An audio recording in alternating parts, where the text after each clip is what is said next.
जय गौ माता की। आप सब कैसे हो? अच्छे होना, अच्छे ही रहना, अपना ख्याल रखना। तो आज हम कहानी कहेंगे गौ माता की और उसके बछड़े की। उसकी दिल की आवाज़ आप तक पहुंचाएंगे। तो आप ये कहानी ज़रूर सुनना, बहुत अच्छी कहानी है। और मेरे चैनल को भी सब्सक्राइब कर देना, लाइक कर देना, कमेंट कर देना। तो हम आपको कहानी सुनाते हैं, तो सुनो, बड़े ही ध्यान से सुनना, कहानी बहुत अच्छी है। एक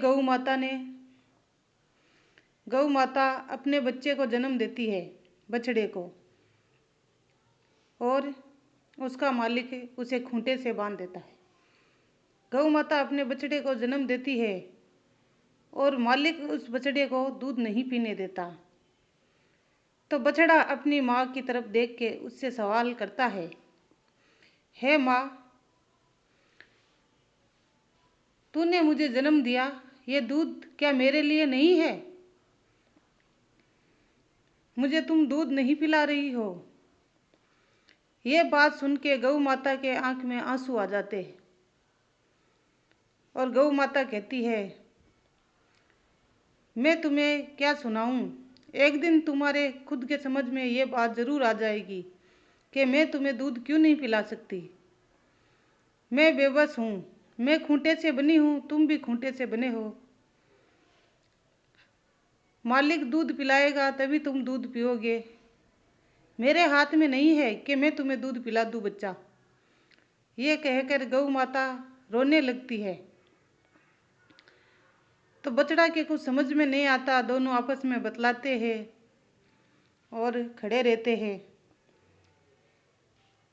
बछड़े के गले में ही पट्टा डाल दिया जाता है, उसे भी खूंटे से बांध दिया जाता है। फिर धीरे धीरे गौ माता थोड़ी बूढ़ी होने लगती है और बछिया थोड़ी बड़ी होने लगती है। एक दिन बछिया अपनी माँ को जाते हुए देखती है, क्योंकि उसका मालिक उसे बेच देता है। तब वो गौ माता उसके पास से गुजरती है, अपनी बछिया के पास से। गौ के आंखों में आंसू होते हैं, बछिया के आंख में भी आंसू होते हैं, लेकिन क्या करे, मालिक ने बेच दिया तो जाना तो उसे पड़ेगा। तब बछिया बहुत रोती है, दुखी होती है और कुछ दिन दुखी होके ठीक हो जाती है।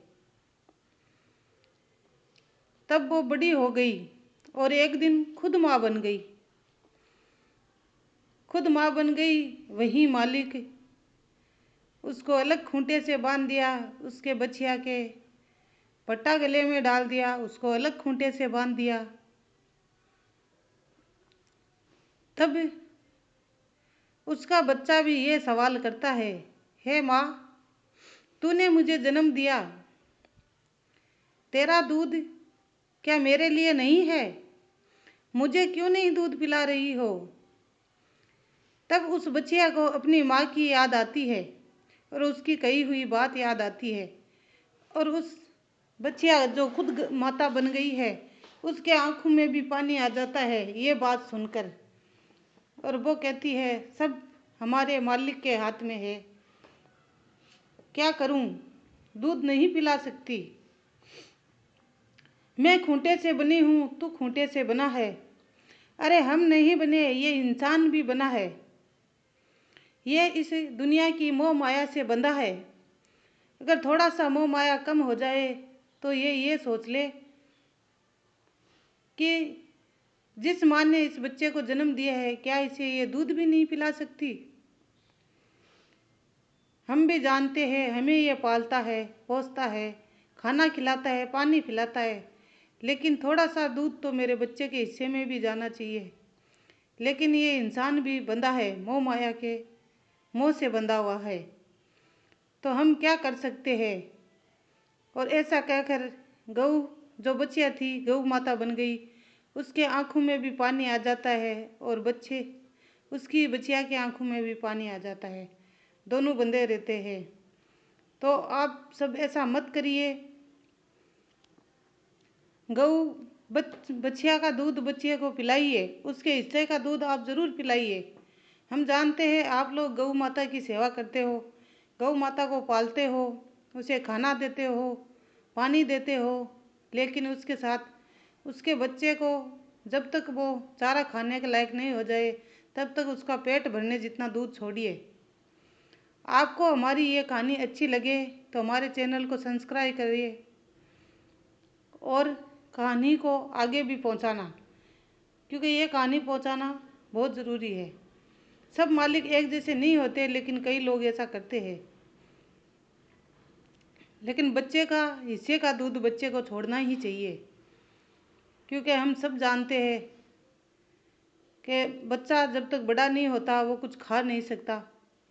हाँ, ये गौ माता है, उनको इतनी शक्ति दी है, थोड़ा सा बड़ा होते ही ये खाने लगता है, फिर भी इसे दूध की ज़रूरत तो रहती है।